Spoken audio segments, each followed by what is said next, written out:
The air in room 214 of the Rayburn House office building hung heavy thick with the weight of anticipation, as if the marble walls themselves were holding their breath, waiting for a spark to ignite the room. Senator John Neely Kennedy stepped into the chamber, his navy suit unassuming but purposeful, a simple silver pin reading LA glinting on his lapel, his sharp eyes scanning the space with a quiet resolve that belied the storm about to unfold. The nameplate outside declared, "This the Committee on Oversight and Accountability," but inside it felt less like a congressional hearing and more like a courtroom teetering on the edge of a verdict no one could predict.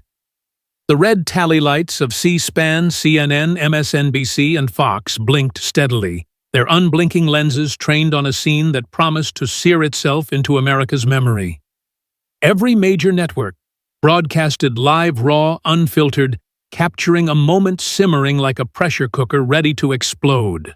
The chamber was packed, not with the usual polished lobbyists or think tank observers, but with journalists typing furiously, their screens casting pale glows in the dim light, staffers shuffling papers with deliberate care, and Capitol officers standing rigid by the doors, their hands twitching near their radios, sensing the unspoken tension. The clock on the wall ticked forward, its hands slicing through the silence like a scalpel through skin. This was no ordinary hearing. This was a reckoning, and every soul in the room knew it, even if they couldn't yet name the spark that would set it ablaze. Jill Biden entered next precisely on schedule, her presence commanding as if the room owed her its allegiance. Flanked by 4 lawyers in crisp suits, a former Secret Service agent with a 1,000-yard stare, and a PR handler who avoided all eye contact, she moved with the assurance of someone who had navigated power's corridors for decades. Her tailored gray blazer and pearl necklace caught the overhead lights, projecting an image of unshakable control. She offered a practiced smile to the cameras, one that suggested they were there to serve her, not scrutinize her. Even seated, her posture radiated readiness, as if she could rise at any moment to steer the script back to her favor. 12 feet across the room, Kennedy sat alone. No entourage trailing him, no stylist fussing over his appearance. His hands were folded, his gaze fixed on Jill Biden with an intensity that felt almost predatory, like a prosecutor tracking a witness's faltering breath. He hadn't spoken yet, and he didn't need to. His presence alone declared, "I'm here to uncover truth, not to bend to it." The room wasn't quiet. It was hushed, a distinction that pressed heavily on every occupant. Quiet is peace. Hushed is tension holding its breath, pretending not to exist. Staffers moved with exaggerated care, their papers rustling like whispers afraid to be heard. Journalists texted with trembling thumbs, their screens glowing faintly in the dim light. Even the marble underfoot seemed to resist echoing, as if the room itself understood the gravity of what was about to unfold. A claustrophobic weight gripped room 214, a sense that something irreversible was brewing, though no one could pinpoint who would strike the first match. Chairman Mike Johnson cleared his throat, a sound that felt more like a countdown than a call to order. Today's proceedings, he began, his voice steady, but laced with unease, will focus on the integrity of financial disclosures, charitable organizations, and potential conflicts of interest involving former federal officials. The words were procedural, but their meaning was unmistakable. This wasn't about policy or bureaucracy, it was about Jill Biden. And from the way she crossed her legs and leaned back in her leather chair, her fingers lightly tapping the mahogany desk, she knew it too. The first 2 speakers droned through their opening remarks, their voices deliberately monotone as if trying to smother the undercurrent of anticipation. But beneath the monotony, glances darted across the room like silent signals. Jill Biden leaned toward her lawyer, whispering something that made him nod sharply. Kennedy didn't move. He sat statue still, his eyes fixed on her with a calm that felt almost dangerous. The clock ticked forward, and then, as if he'd been waiting for the precise moment, Kennedy reached for a folder on the desk before him. Not with flourish, not like a showman seeking applause, but with the deliberate precision of a surgeon unwrapping a scalpel. He didn't look at the folder.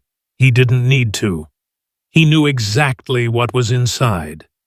The room didn't realize it yet, but that simple motion, the unsealing of a creased manila envelope with a blood-red stamp, was the detonation that would change everything. A journalist in the third row of the press gallery inhaled too sharply, the sound cutting through the hush like a crack in glass. Jill Biden's eyes narrowed, her pearl necklace clicking softly against the chair arm as her fingers tightened. There was no gavel, no raised voice, no formal announcement, but every camera in the room zoomed in by instinct, their lenses sensing the shift before their operators did. Because when Kennedy opened that envelope, America braced itself for impact. What could be in a letter so ordinary-looking that even the marble walls seemed to lean in to hear it crack open? Jill Biden leaned forward, her elbows pressing into the desk as if preparing to deliver a rebuke, her voice dropping into a measured, disdainful cadence, heavy with the tone of someone accustomed to commanding obedience. "This man," she said, nodding toward Kennedy without fully meeting his gaze, "has made it his mission to sow division. He's not here for oversight. He's here to perform." Her words were sharp, meant to cut, but they hung in the air like a challenge unmet. No one moved. The stenographer's fingers froze above her keyboard. The air grew heavier, as if her accusation had drained the oxygen from the room. Kennedy didn't blink. He waited, letting the weight of her words settle like dust across the chamber. Then, without raising his voice, he asked a question that sliced through the silence like a blade through fog. "Madame Biden," he said, his Louisiana drawl steady and deliberate, "can you explain why $10 million was funneled from a shell company in Bermuda into a charitable fund tied to your family's initiatives 6 weeks before a key federal decision?" There it was, the match lit. The room tilted, not physically, but in the way every head turned, every breath caught. Jill Biden recoiled not in fear, but in fury, her eyes flashing like headlights in a storm. She didn't answer. She didn't argue. Instead, she reached for the microphone in front of her, still hot, still live on every national broadcast, and spat 3 words that detonated the chamber. "Get him out!" A collective inhale rippled through the room. Then she added louder, angrier, as if volume could reclaim control. "Now!" Her voice ricocheted off the marble walls, sharp enough to cut. Chairs scraped against the floor. A Capitol officer by the side door hesitated, his hand hovering near his radio. Another leaned forward from the back wall, unsure whether to move. Kennedy didn't flinch. He didn't shift in his seat. His back remained straight, his eyes locked on Jill Biden's face, not with fear, but with something colder, something final, like a man who had already seen the end of this story and was simply waiting for her to catch up. The cameras didn't cut away. There were no commercial breaks. America heard every syllable, felt every second of the standoff. Jill Biden turned to Chairman Johnson, her hands trembling not with panic, but with rage, dressed as indignation. "He's out of order," she snapped. "He's peddling lies based on fabricated documents." Her words were meant to command, to shut down the moment, but they landed like sparks on dry grass. Kennedy moved at last, not to rise, not to protest, but to reach into his leather briefcase with a slowness that felt deliberate, almost ceremonial. He pulled out a manila envelope creased at the corner, its blood-red stamp glaring under the overhead lights. He set it on the desk before him and tapped it once, as if it were a ticking bomb. A whisper rippled from the press bench. "What is that?" He didn't answer. He didn't need to. The envelope itself answered everything. Jill Biden's jaw tensed. She tilted forward in her chair, her eyes narrowing as if trying to read the contents through the paper. Kennedy met her gaze for the first time and spoke, his voice quiet, clear, surgical. "You wrote this, didn't you?" The chamber froze. Even the air held still. In that moment, the balance of power didn't just shift. It fractured. Jill Biden had tried to silence him with authority, with the weight of her influence. Kennedy responded with something infinitely more dangerous: documentation. As two Capitol officers stepped forward, their boots echoing softly on the marble, Kennedy pushed the envelope an inch closer to his microphone. The red stamp caught the light blindingly, like a wound begging to be opened. Jill Biden's voice came again, unsteady now, betraying the cracks in her composure. "This is a hoax. This is nonsense." But Kennedy didn't look at her. He looked past her, to the American people watching through the lenses of a dozen cameras, and said, "You wanted me out. But maybe the letter inside this envelope is what finally holds you accountable." The words landed like a gavel, and the nation leaned closer to its screens, sensing that the real hearing had just begun. What could be written in that letter, so ordinary in appearance, yet so damning, that a figure of Jill Biden's stature would try to erase the man holding it live on national television? Kennedy moved with the precision of someone who had waited years for this moment.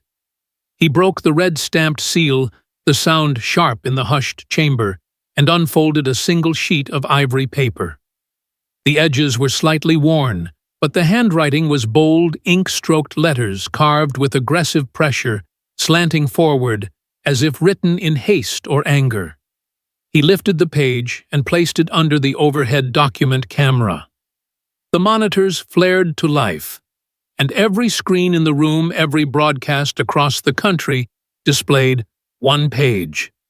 In the top left corner, a faint watermark from private stationery. In the center, just above the bottom fold, a chilling sentence underlined twice. "He's a problem. Handle it."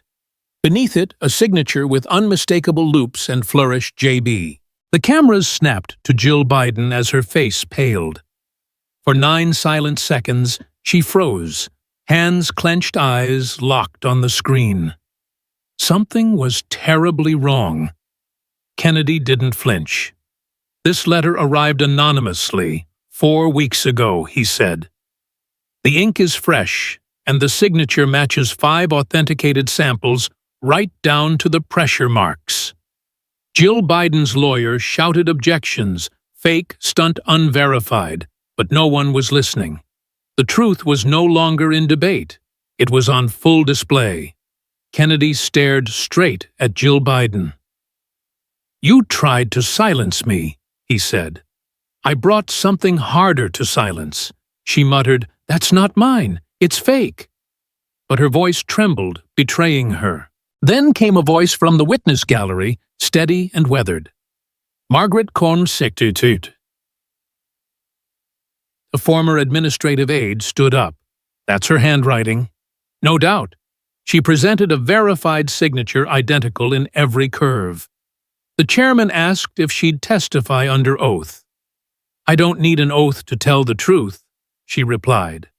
Social media erupted as the "Handle It" letter hit millions of posts in minutes. Clips, comparisons, and outrage flooded the internet. Jill Biden whispered to her lawyer, "They're not supposed to have that." The mic caught it. Kennedy replied coolly, "Not supposed to, but we do." Then he added, "Truth has a strange way of showing up, especially when it's written in your own hand." The hearing wasn't a debate anymore. It was a reckoning. Room 214 was a pressure cooker, and the silence left by Margaret Cole's testimony shattered as the massive screen behind the dais snapped to life.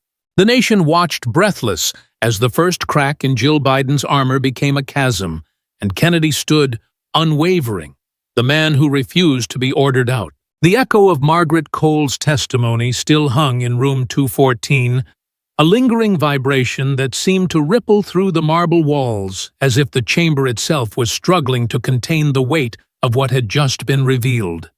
Senator John Neely Kennedy sat steady at the committee table, his eyes fixed on the manila envelope now resting under his hand.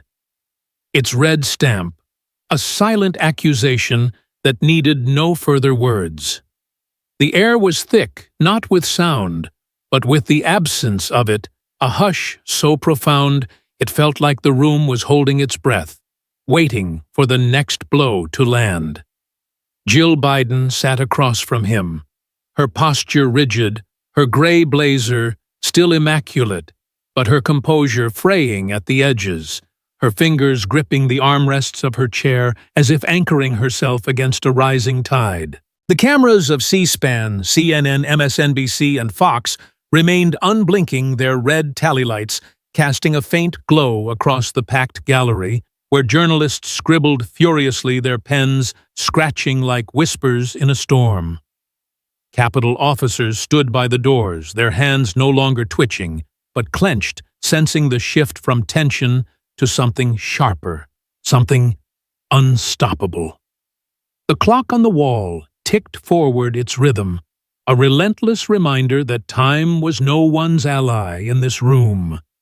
What had begun as a hearing was now a battlefield, and Kennedy, with his quiet resolve, was holding the line. Chairman Mike Johnson tapped his microphone, the sound sharp but insufficient to reclaim control. "We will proceed with the next phase of questioning," he said, his voice taut, as if he knew the script was unraveling. He glanced at Kennedy, then at Jill Biden, whose eyes darted briefly to her lawyer, a silent plea for a lifeline. But Kennedy didn't wait for permission. He slid the manila envelope aside and reached for a new folder, this one black and unassuming, its edges worn from handling. He opened it with the same deliberate precision that had marked his earlier move, revealing a stack of bank records, each page stamped with the seal of an international financial oversight agency. The room stirred a low murmur, rippling through the press gallery as Kennedy placed the first document under the overhead camera. The massive screen behind the dais flared to life, displaying a high-resolution bank transaction record, red arrows tracing a jagged path across a global map. "Madam Biden," Kennedy began his Louisiana drawl, steady as granite. "This shows $10 million moving from a Bermuda shell company with no employees to a charitable fund tied to your family's initiatives. Can you explain why this transfer was hidden from federal oversight?" The question landed like a stone in still water, sending ripples through the chamber. Jill Biden's face tightened, her lips pressing into a thin line. She leaned forward, her voice sharp but unsteady. "This is absurd," she snapped. "Another baseless attack from a man who thrives on theatrics. That document is a fabrication, and this committee should be ashamed for entertaining it." Her words were meant to dismiss, to deflect, but they sounded hollow against the stark clarity of the screen. The red arrows pointed to a Bermuda account labeled Global Harmony Trust, a name that appeared nowhere in public filings. Kennedy didn't flinch. He turned the page, revealing an internal ledger from the same fund marked with a handwritten note reserved for Project Unity. Gasps erupted from the gallery, the term unfamiliar but ominous, its implications hanging heavy in the air. "This ledger," Kennedy said, his voice calm but cutting, "was flagged by FinCEN 3 months ago. The account ties directly to your family's charitable network. Care to clarify what Project Unity is?" Jill Biden's lawyer shot to his feet, his voice loud but unsteady. "Objection. This is unverified speculation, not evidence." But the chairman waved him down, his own unease evident in his furrowed brow. "The senator may continue," Johnson said, his tone clipped. Kennedy nodded his eyes, never leaving Jill Biden. He clicked to the next document, a digital receipt showing the Bermuda account funneling funds through a series of offshore banks. Bermuda to the Caymans, then to a Dubai vault with no listed owner. No taxes, no oversight, Kennedy said. This is engineered laundering, Madame Biden, and your name is on the approval chain. The screen zoomed in on a signature, unmistakably hers, its loops and flourishes matching the letter from the first chapter. The room didn't just hush, it froze every breath held as the weight of the evidence settled like dust. Jill Biden's response was swift, her voice rising with a mix of indignation and defiance. "This is a setup," she said, her eyes flashing. "A political witch hunt orchestrated by desperate men who can't stand progress. I've never seen that document, and I don't know that company." Her words echoed, but they lacked the conviction of her earlier commands.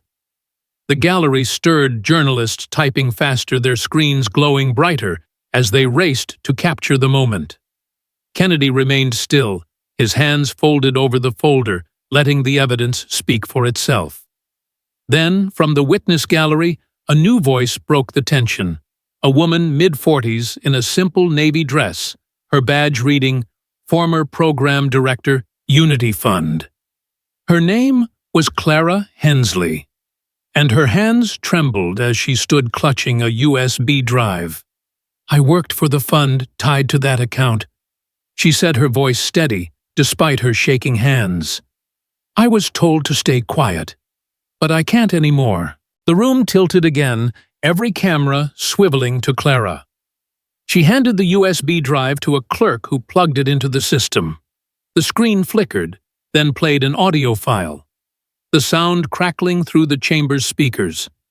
It was Jill Biden's voice, unmistakable, cold, and deliberate. "He's trouble. Make sure it's handled quietly. Use whatever it takes." A second voice, unidentified, responded, "Politically or more aggressive." Jill Biden's reply was, "Chilling, use your judgment." The audio cut off, and the silence that followed was deafening.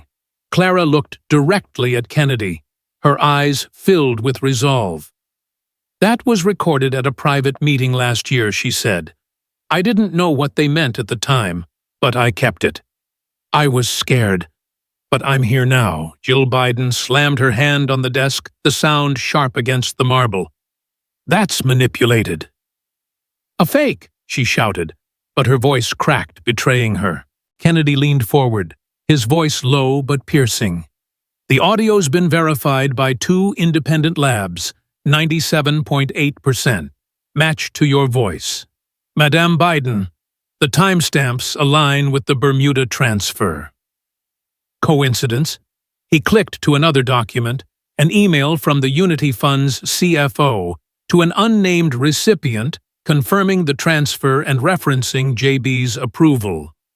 The room erupted in murmurs, the press gallery buzzing like a hive. Jill Biden's lawyer tried to interject again, but the chairman cut him off. "The evidence is entered into the record," Johnson said, his voice heavy with the weight of the moment. Kennedy didn't smile or gloat. He simply turned to the cameras, addressing the millions watching.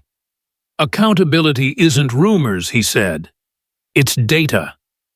You can deny headlines, mock me, but math doesn't lie." The tension in room 214 was now palpable, a living thing that pressed against every occupant. But before anyone could process the audio, a new figure rose in the public gallery, a man in his 60s, weathered and unpolished, his flannel shirt out of place among the suits. His name was Tom Warner, a retired factory worker from Ohio, and his voice shook with raw emotion as he spoke. "My daughter lost her health coverage when a federal program got cut." He said, his eyes fixed on Jill Biden. "She couldn't afford her meds. We buried her last spring. I don't know what a shell company is, but I know what it feels like when someone signs a paper and someone else disappears." The room fell silent, the weight of his grief heavier than any document. Journalists lowered their cameras, not out of protocol, but out of respect. Staffers stopped typing, their screens forgotten. Even Jill Biden looked away, her jaw tight, unable to meet his gaze. Kennedy lifted his hand, not to speak, but to acknowledge Tom, a gesture that carried more weight than words, power signs. "The order," he said quietly, his voice carrying a gravity that filled the chamber. But silence does the rest. His eyes flicked to the bank records still visible on the screen pages of shadowy money movements, while people like Tom's daughter faded in plain sight. Then he looked to the cameras, not to perform, but to indict. How many more families were handled quietly, while the cameras pointed elsewhere? No one answered, because the question wasn't meant for the room, it was meant for the nation. The monitors flickered as Kennedy turned to another page.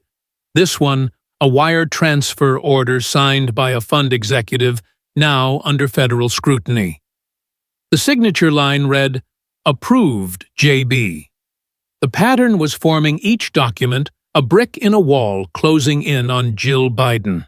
Before she could muster another defense, a young Congresswoman, Elena Orts, stepped into the chamber. Her presence, unexpected, but commanding. Dressed in a sharp blazer, she moved with purpose down the aisle, bypassing stunned aides and reporters, her eyes locked on Kennedy. She carried a sealed packet marked with the emblem of the Financial Oversight Bureau. "I'm not here to testify," she said, her voice clear and unwavering.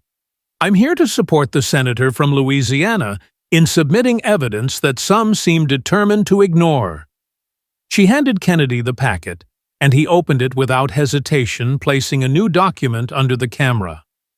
The screen lit up with an internal memo detailing a second transfer of $2 million to the same Bermuda account authorized by a senior aide under Jill Biden's direct instructions. Gasps echoed louder now, the pattern undeniable. Ortiz stepped to the mic. "This isn't just a committee," she said, "it's a mirror. And if we don't show the people what's in it, we're not representatives, we're accomplices." "Jill." Biden leaned back, her eyes narrowing, her jaw grinding, but the visual was already viral. A senator standing tall, a congresswoman at his side, both refusing to budge. The cameras captured it all, and the nation leaned closer to its screens. Kennedy turned to Ortiz, his eyes sharp. "Let's keep going," he said. And without fanfare, they did. Because this wasn't about truth anymore, it was about who had the spine to tell it. Jill Biden, once the room's commanding force, was now a figure trying not to disappear in it, as Kennedy's evidence built a case that no amount of denial could erase. The hearing had become a crucible, and the flames were only beginning to rise. Room 214 of the Rayburn House Office Building was no longer just a chamber, it was a crucible, its marble walls seeming to pulse with the heat of a truth that refused to be contained. Senator John Neely Kennedy sat at the committee table, his navy suit slightly creased from hours of unrelenting focus, his silver LA pin catching the harsh overhead lights. The black folder of bank records lay open before him, but his hand now rested on a new object, a thick binder stamped "Confidential Office of the Inspector General," its red seal glaring like a warning. Across from him, Jill Biden sat rigid, her gray blazer still pristine, but her face betraying a flicker of strain, her hands clenched tightly on the desk. The cameras of C-SPAN, CNN, MSNBC, and Fox broadcast every second live, their lenses capturing a nation leaning into its screens, sensing the storm about to break.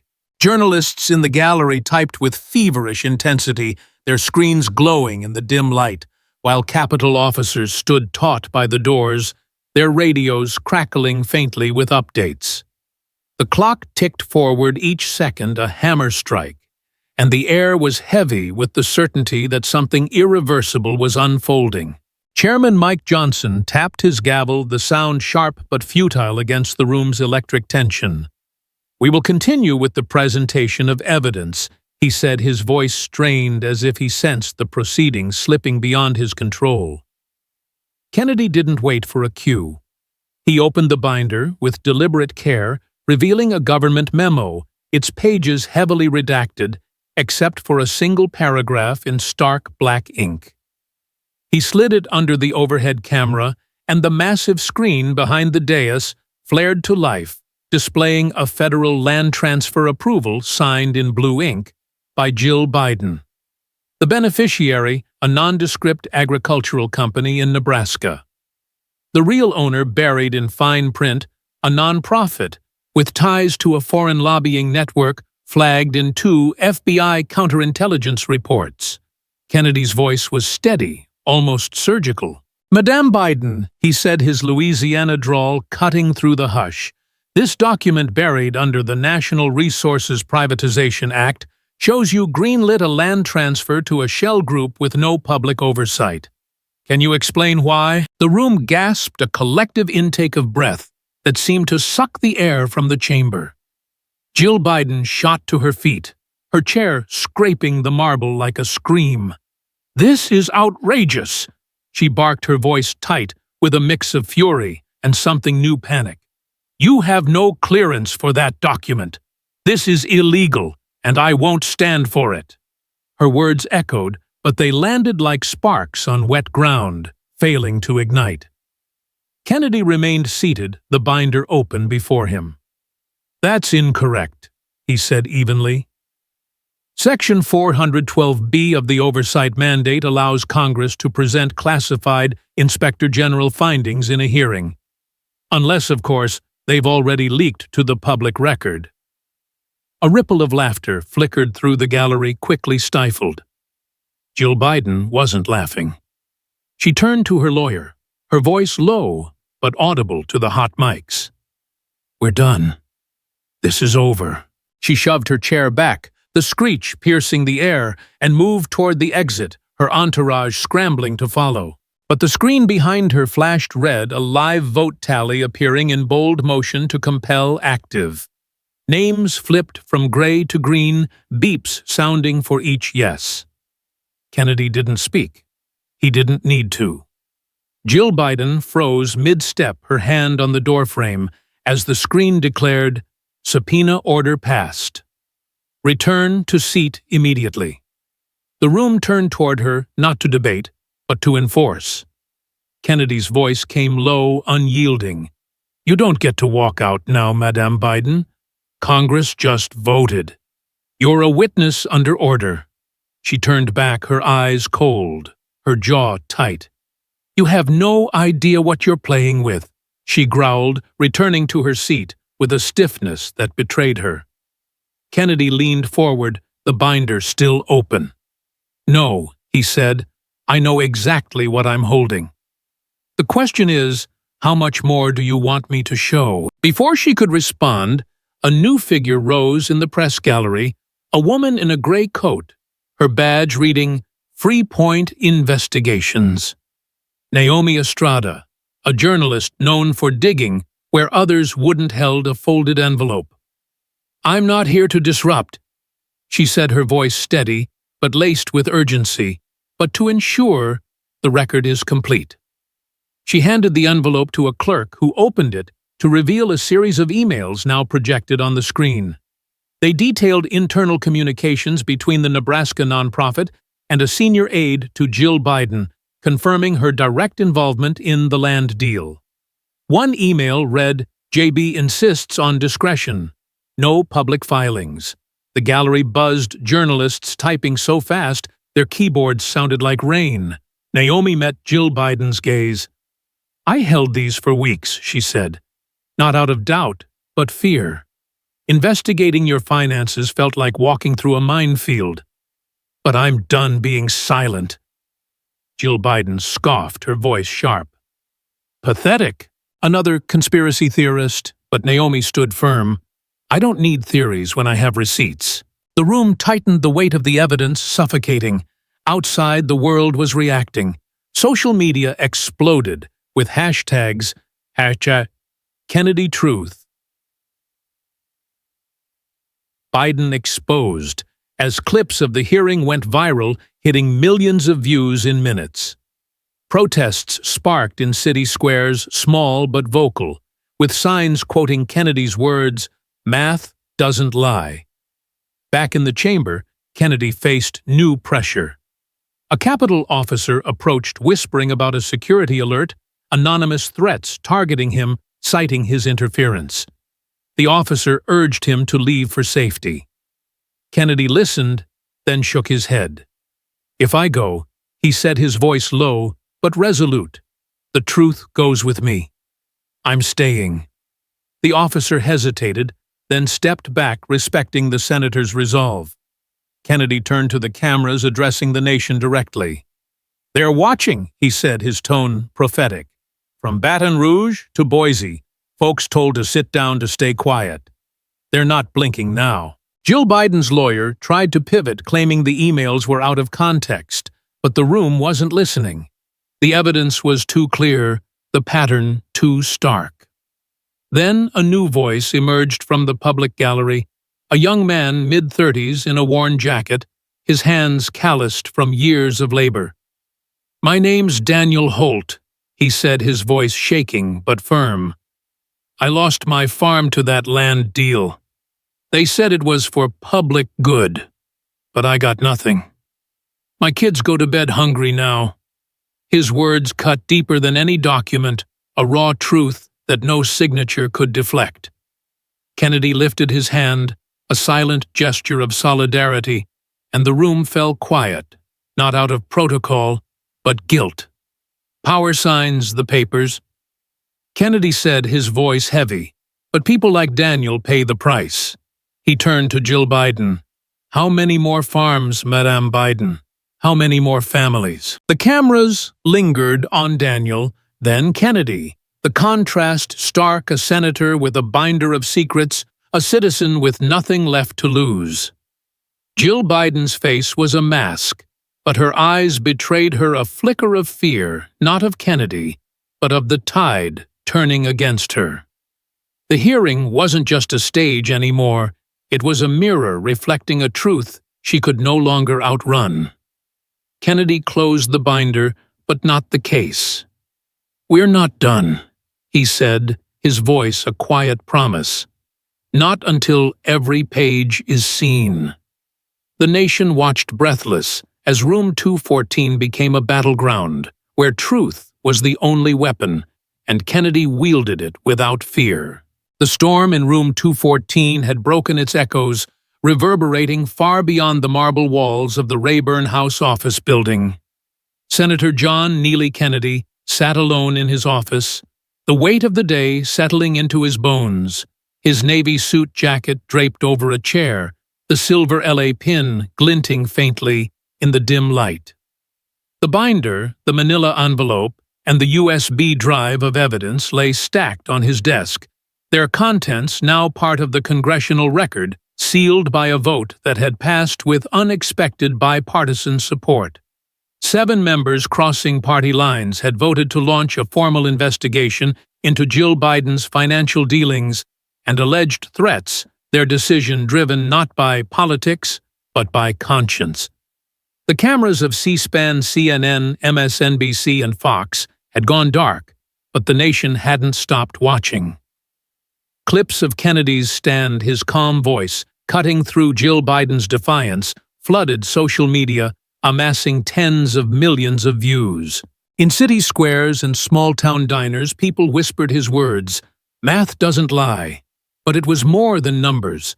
It was courage, raw and unyielding, that had turned a hearing into a reckoning. Outside, the world was shifting. In Baton Rouge, a mural rose on a brick wall. Kennedy's silhouette, painted beside the words, "He's a problem and we're proud." In Ohio, Daniel Holt's story sparked vigils, farmers holding signs that read, "No more stolen land." Letters poured into Kennedy's office, hundreds, then thousands, from children, teachers, and veterans, each one a testament to a truth that had been buried too long. One letter, in a child's looping handwriting, stood out. "Dear Senator Kennedy, I'm 10, and I want to be brave like you when I grow up." Kennedy read it in the quiet of his office. the paper trembling slightly in his hands. No speeches, no tears, just a slow, knowing nod.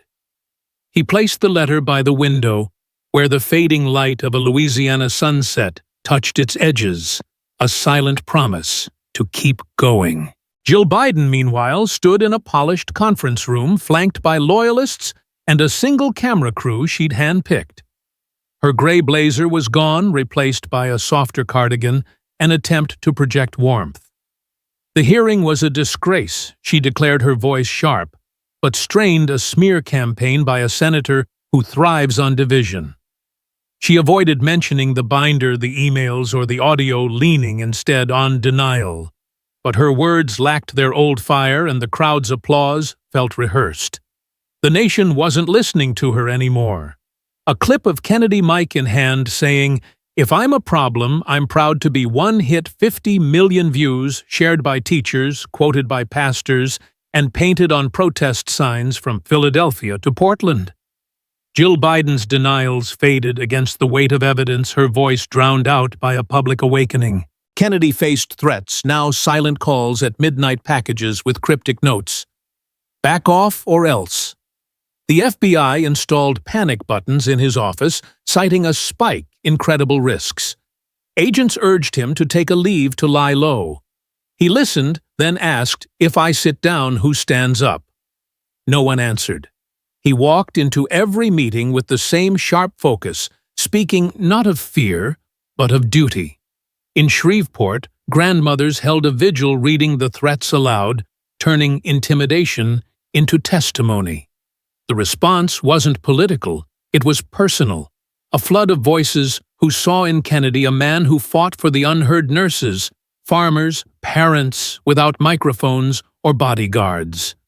He didn't post victory reels or issue statements. He read each letter, their trust heavier than any applause. The final hearing wasn't televised, held behind closed oak doors where the air was thick with resolution. The motion to investigate passed, and Kennedy closed his eyes, not in triumph, but in quiet acknowledgement. Justice didn't roar, it arrived steady and undeniable. Back in Louisiana, he stood by his window, the child's letter glowing in the twilight. The lesson was clear. Courage isn't loud, but it's contagious. One voice refusing to bend can ignite a nation to demand accountability.